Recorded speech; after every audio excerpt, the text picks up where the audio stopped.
Now we start with the trade timings.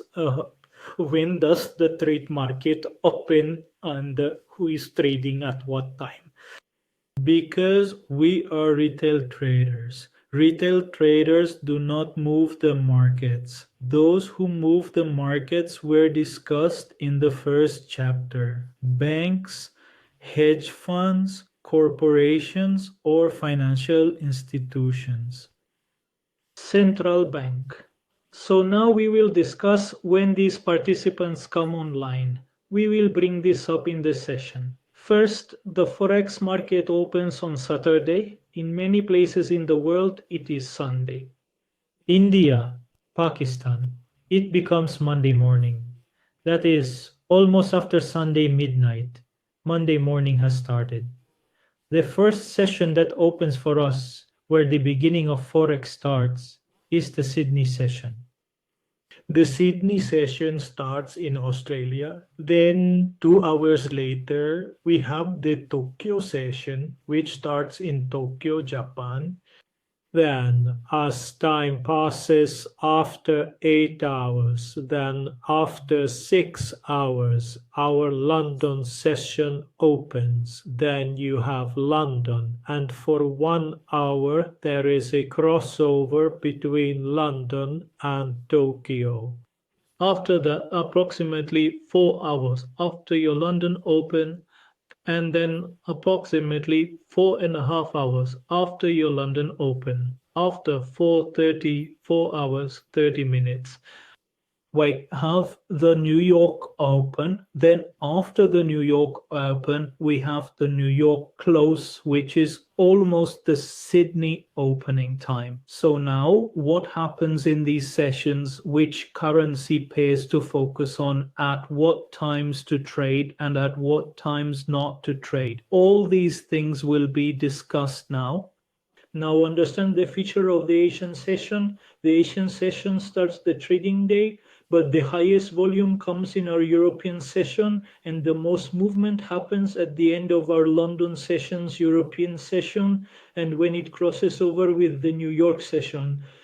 These three sessions, Asian, European, and North American New York, cross over with each other, and when they cross over, there is high liquidity and high potential profit. And understand this, that in the global financial markets, London, New York, Singapore, and Hong Kong have a 75% share in the Forex market. That is 75% of $7.5 trillion in daily transactions. London, New York, number one is London, number two is New York, number three is Singapore, Hong Kong, and Tokyo. Now Tokyo, Hong Kong, and Singapore all have an equal share. There will be almost a few percentage differences. In the past, Tokyo had the largest share during Asian time, but now Singapore and Hong Kong have also become big markets.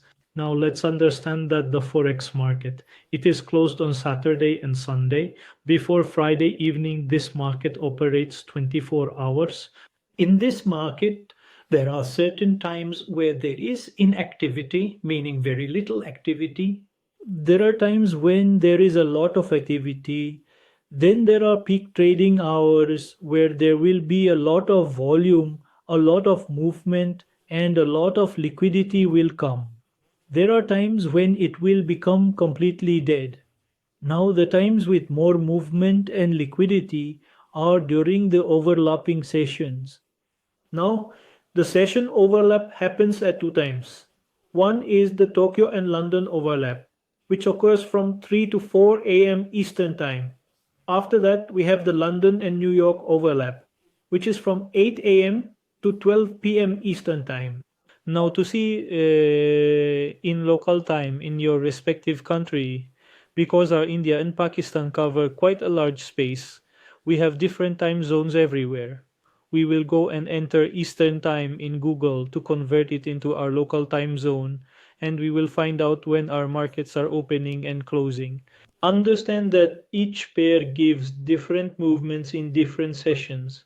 For example, we were looking at Euro USD and Pound USD, which are European pairs, European currencies.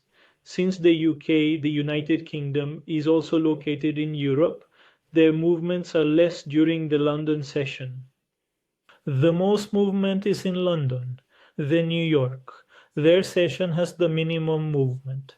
Therefore, when we discuss each currency in detail, we will discuss each session time in detail.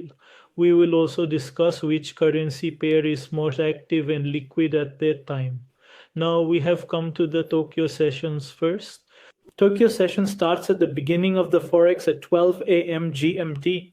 It includes major pairs as we discussed earlier, Japan, Singapore, and Hong Kong. Japan meaning Tokyo liquidity. Around 25 to 20% of the Forex liquidity participation happens in this session. That 80% of Forex transactions are happening outside these 10 hours. 20% of the movement is happening in these 10 hours. The time is the most, but the movement is the least. Who are the market participants in the system? Let's try to understand these. At this time, export countries are mostly active. What are export countries? They are those that send their products to other countries. In this date, we have China is the biggest exporter, the biggest manufacturer in the whole wide world. So it is active at this time. Then we have Japan, which is also a manufacturer. Then we have Australia and New Zealand. They are also major exporters of raw materials and agriculture. Because of this, the main participants we have at this time are companies, exporters, and central banks. In these countries, which are Australia, New Zealand, Japan, Singapore, Hong Kong, and China, the central banks of these countries, while the major banks we have are not active at this time. So now, which currencies should we trade at this time? This is an easy question. The very easy answer is the country that will be open at this time. Most probably, it will be the most liquid at this time. In this, we have the Australian dollar, we have the New Zealand dollar, then we have the Japanese and their related pairs, which are very active at this time and we can trade them. Now there are some specifications of the Tokyo session. We need to identify the liquidity at this time. As we discussed, it is very low. So in trading, we most probably, most usually do not have the word definitely.